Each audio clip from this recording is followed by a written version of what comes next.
Assalamualaikum warahmatullahi wabarakatuh.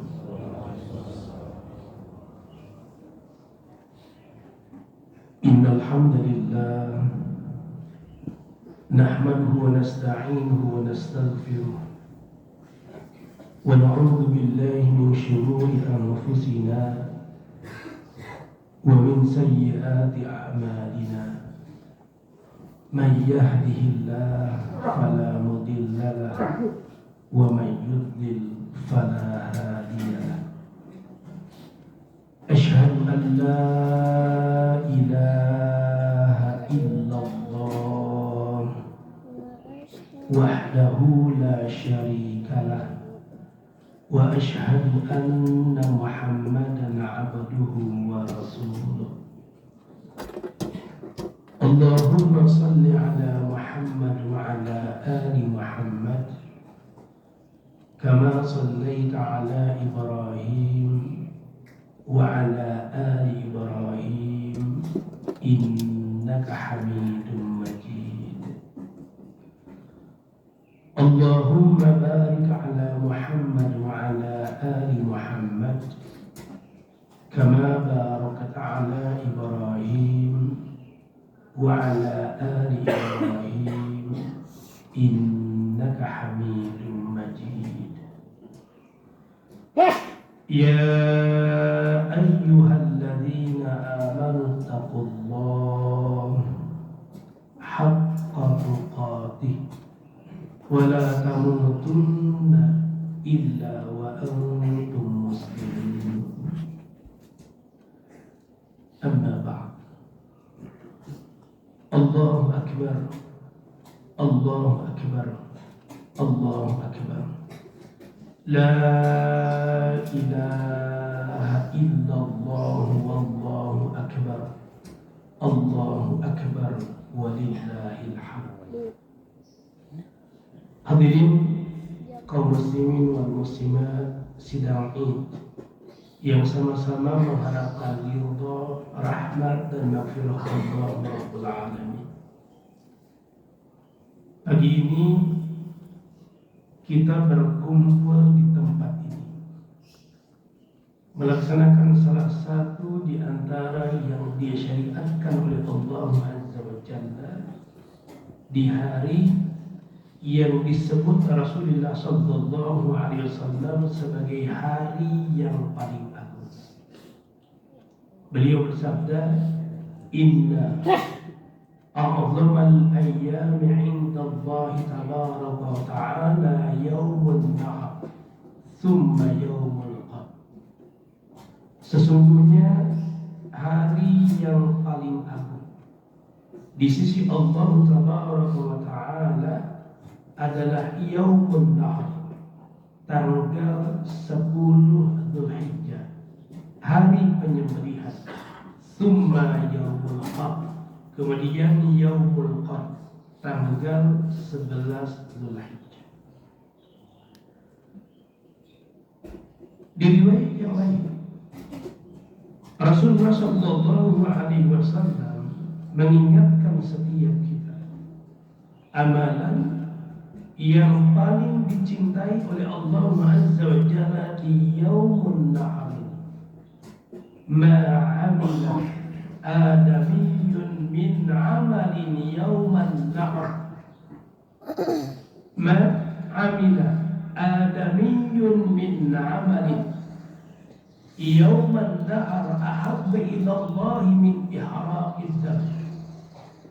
Tidak ada amal yang dilakukan oleh anak Adam di Yaumin Nahr, di tanggal 10 Dzulhijjah ini, yang lebih dicintai oleh Allah Azza wa Jalla dari mengalirkan darah hewan kurban. Allahu Akbar, Allahu Akbar, Allahu Akbar walillahil hamd. Hadirin, bersyukurlah kita kepada Allah Azza wa Jalla atas kelapangan rezeki yang dikaruniakan oleh Allah Rabbul Rabbul Alamin pada kita hingga kita bisa berkorban. Namun kurban bukan hanya sekedar menyembelih hewan, tapi kurban adalah pembuktian ketakwaan seseorang. Allah Azza wa Jalla berkata, "La yanalallaha luhumuha wala dima'uha walakin yanaluhu taqwa minkum."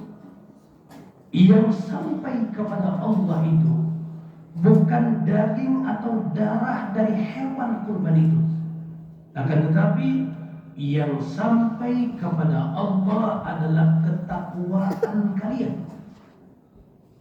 Makanya Allah Azza wa Jalla juga mengingatkan, innama yataqabbalullahu minal muttaqin. Sesungguhnya Allah hanya menerima kurban dari orang-orang yang bertakwa kepada Allah.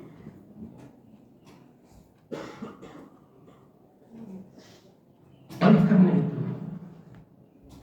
ketika Allah Subhanahu wa Ta'ala melapangkan rizki pada kita hingga kita bisa berkurban, maka momentum ini menjadi penguatan ketakwaan kita kepada Allah Azza wa Jalla.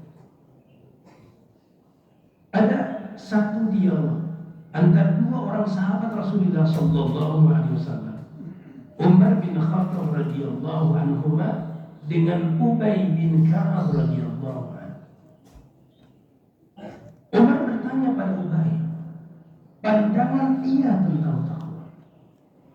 Ubay tidak langsung menjawab pertanyaan Umar. Beliau malah balik bertanya, "Imma sanata tariqan la syaw." Apakah kamu pernah melalui jalan yang penuh dengan onak dan duri? Maka Umar pun menjawab, "Bala, tentu pernah." "Fama amilkan." Kalau begitu, apa yang kau lakukan? Maka Umar pun menjawab, "Syamartu wajtahadtu." Saya terus berjalan diiringi kehati-hatian, khawatir kalau kakinya terpeleset, celaka dan mencelakakan orang lain. Maka Ubay pun menyampaikan statement bahwa seperti itulah gambaran dari takwa. Fadzalika taqwa. Seperti itulah takwa. Takwa itu sikap ikhtiar. Takwa itu sikap hati-hati, kesadaran bahwa apa yang ia katakan dan lakukan akan dimintai pertanggungjawaban di yaumil qiyamah. Allahu Akbar, Allahu Akbar, Allahu Akbar. La ilaha illallah wallahu akbar. Allahu Akbar walillahil hamd. Hadirin kaum muslimin dan muslimat yang mudah-mudahan dirahmati Allah Rabbul Alamin. Kurban sebagai salah satu di antara syariat yang diturunkan oleh Allah Azza wa Jalla menyimpan begitu banyak pelajaran yang berkaitan dengan menumbuhkan sikap takwa dalam diri kita. Pertama, kurban itu mengajarkan pada setiap kita bahwa sesungguhnya harta yang kita miliki ini bukan milik kita. Ini hanya sekedar titipan yang dititipkan Allah Azza wa Jalla, yang di yaumil qiyamah nanti akan dimintai pertanggungjawaban. Ketika Rasulullah sallallahu alaihi wasallam menyampaikan tentang pertanyaan-pertanyaan yang akan disampaikan pada setiap insan di yaumil qiyamah nanti, la tazullu qadama 'abdin, tidak akan bergeser dua telapak kaki seorang hamba hatta yus'al, hingga ia ditanya. Salah satu di antara pertanyaannya adalah an malihi min aina iktasaba wa fima anfaqa. Ia akan ditanya tentang hartanya, dari mana ia dapatkan dan kemana ia belanja. Itulah konsekuensi harta sebagai titipan. Sahabat Abdullah bin Mas'ud radhiyallahu anhu, beliau menyampaikan satu nasihat pada kita. Ma ahadun asbaha fid dunya illa wa huwa dhaifun wa maluhu ariyatun. Tidak ada seorang pun di dunia ini kecuali ia adalah tamu dan hartanya adalah titipan. Fadhaifu murtahilun wal 'ariyatu mardudatun. Setiap tamu itu ia pasti akan pergi. Tidak ada orang yang akan kekal di dunia ini. Bahkan Rasulullah SAW mengingatkan umatnya tentang betapa sebentarnya masa hidup dia di dunia ini. Beliau bersabda, "A'mar ummati ma baina sittina ila sab'in." Kisaran umur umatku itu hanya 60 sampai 70 tahun. Wa aqallahu ma yajuzu dzalik. Hanya sedikit orang yang melewati angka 70 tahun. Lalu di kesempatan lain Rasulullah SAW membandingkan antara waktu dunia dengan waktu akhir. Yadkhulu fuqara'ul mu'minina jannah qabla al-aghniya binisfi yawm. Orang-orang fakir dari kalangan orang-orang yang beriman, ia akan masuk surga sebelum orang kaya, jeda waktunya setengah hari. Dan setengah hari di akhirat itu khamsi mi'ati amin, 500 tahun untuk ukuran dunia. Kalau orang diberi umur 62,5 tahun, maka untuk ukuran akhirat hanya 1,5 jam. Singkat, sangat singkat hidup kita di dunia. Wal 'ariyatu mardudatun. Kata sahabat Abdullah bin Mas'ud radhiyallahu anhu, dan setiap titipan itu akan dikembalikan. Harta adalah titipan, dan harta ini ia akan kembali kepada Allah Azza wa Jalla. Yang kedua, ketika kita menyadari kalau harta ini adalah titipan, maka siogianya ketika Allah Subhanahu wa ta'ala menitipkannya kepada kita, jadikan itu sebagai sarana untuk mendekatkan diri kepada Allah Azza wa Jalla. Itulah makna dibalik mengapa udhiyah ini disebut juga dengan kurban. Ibadah kurban. Kurban berarti mendekatkan diri kepada Allah Azza wa Jalla. Karena tujuan dari udhiyah ini adalah untuk mendekatkan diri kita kepada Allah Rabbul Alamin. Rasulullah SAW pernah bertanya pada para sahabat, ayyukum malu warithihi ahabba ilaihi min malihi. Siapa di antara kalian yang harta ahli warisnya lebih ia cintai dari hartanya? Maka para sahabat Rasulullah SAW mereka menjawab, ma minna ahadun illa malahu ahabba ilaihi min malihi. Ya Rasulullah, tidak ada seorang pun di antara kami kecuali hartanya lebih ia cintai daripada harta ahli warisnya. Apa komentar Rasulullah SAW? Beliau bersabda, fa inna ma lahu ma qaddama wa ma warithihi ma akhar. Hartanya adalah apa yang dahulu ia infakkan, dan harta ahli warisnya adalah apa yang ia tinggal. Kalau kita merenung, kita membandingkan dengan aset yang kita miliki saat ini, rumah kita, kendaraan kita, tabungan kita, kekayaan-kekayaan lain yang kita miliki, yang kalau kita meninggal, maka itu akan berpindah pada ahli waris kita. Lalu kita bandingkan dengan yang sudah kita sedekahkan, yang sudah kita zakatkan, yang sudah kita infakkan, yang sudah kita wakafkan, yang sudah kita kurbankan. Kalau kita bandingkan, lebih besar mana? Lebih besar harta yang sudah kita keluarkan untuk infak, zakat, sedekah, wakaf, kurban, ataukah lebih banyak aset-aset yang kita miliki yang kalau kita meninggal akan berpindah ke tangan ahli waris kita? Rasulullah sallallahu alaihi wasallam mengingatkan, yaqulu mali mali, yaqulu al-'abdu mali mali. Seorang hamba berkata, hartaku, hartaku, hartaku. Pada sesungguhnya kata Rasulullah sallallahu alaihi wasallam, harta yang sesungguhnya milik dia itu hanya 3. Satu, apa yang ia makan dan itu akan habis. Yang kedua, apa yang ia pakai dan itu akan rusak. Yang ketiga, apa yang ia sedekahkan faqtana, inilah yang akan lalu.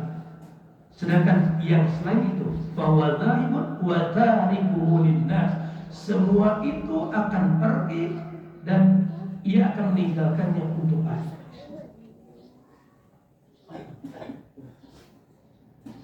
Yang ketiga,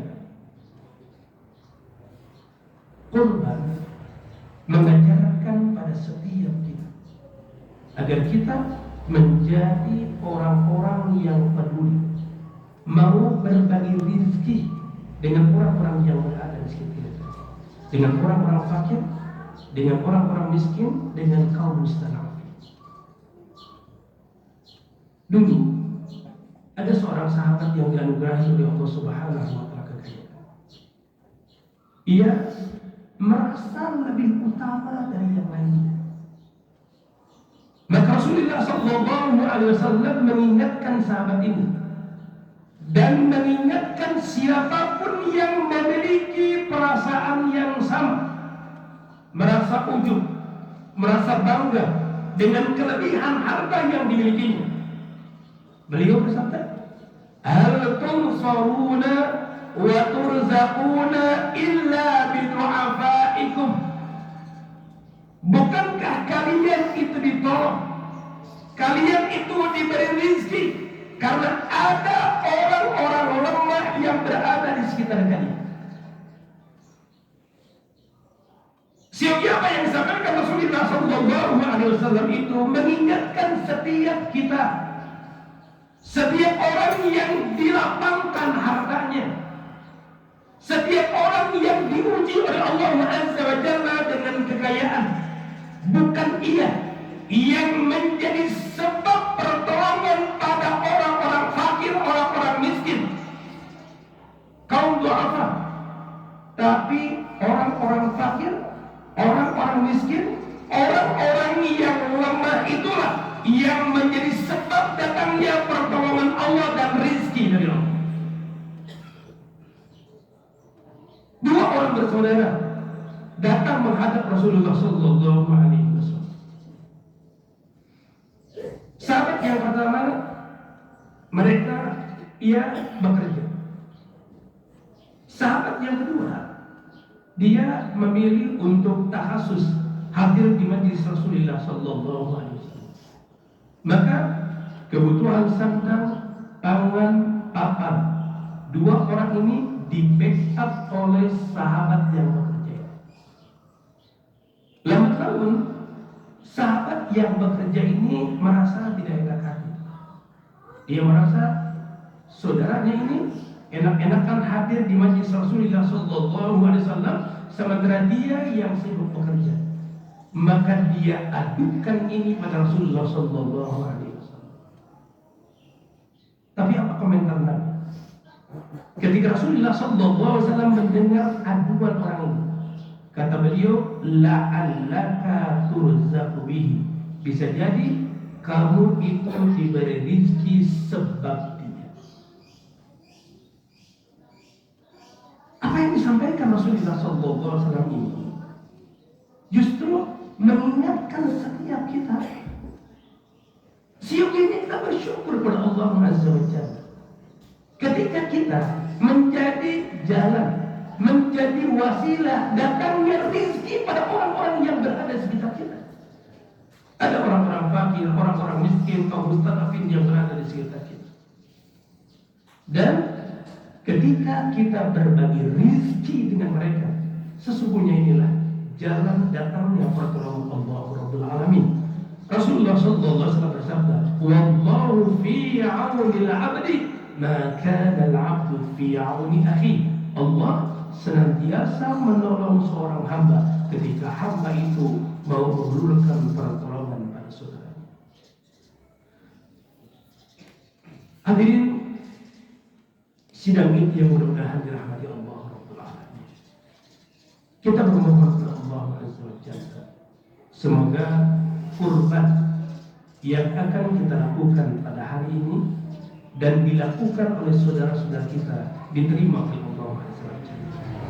Sebagaimana ungkapan di surah Al-An'am, "Inna salati wa nusuki wa mahyaya wa mamati lillahi rabbil alamin." Sesungguhnya salatku, sembelihanku, hidup dan matiku hanya untuk Allah Rabb yang menguasai alam semesta. Rasulullah sallallahu alaihi wasallam pun mengajarkan kepada kita ketika berkurban, beliau berdoa, "Allahumma taqabbal minni wa min ummati."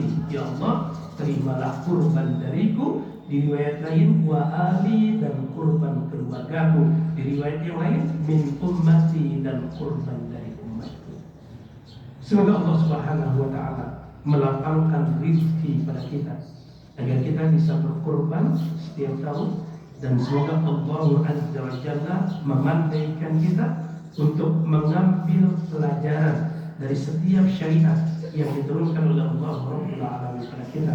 Salah satu di antaranya adalah ibadah kurban dalam menumbuh kembangkan sifat-sifat takwa dalam diri kita. Karena sesungguhnya kemuliaan seseorang di sisi Allah Azza wa Jalla ditentukan oleh kadar ketakwaan. Tidak lupa kita pun mendoakan saudara-saudara kita yang hari ini sedang berkumpul di tanah suci menunaikan ibadatul hajj.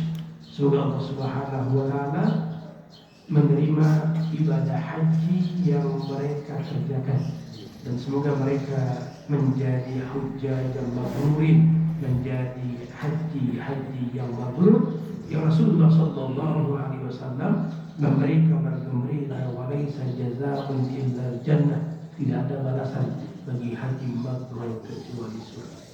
Allahumma shalli wa sallim wa barik, amin ya Allah ya rabbal alamin.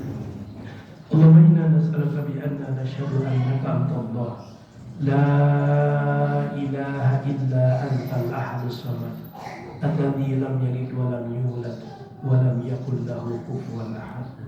Allahumma musarrifal qulub sarrif qulubana ala ta'atika.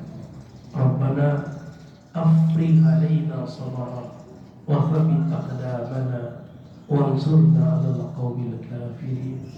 Rabbana ighfir lana wa li ikhwanina alladhina sabaquna bil iman wa la taj'al fi qulubina ghillan lil ladzina amanu.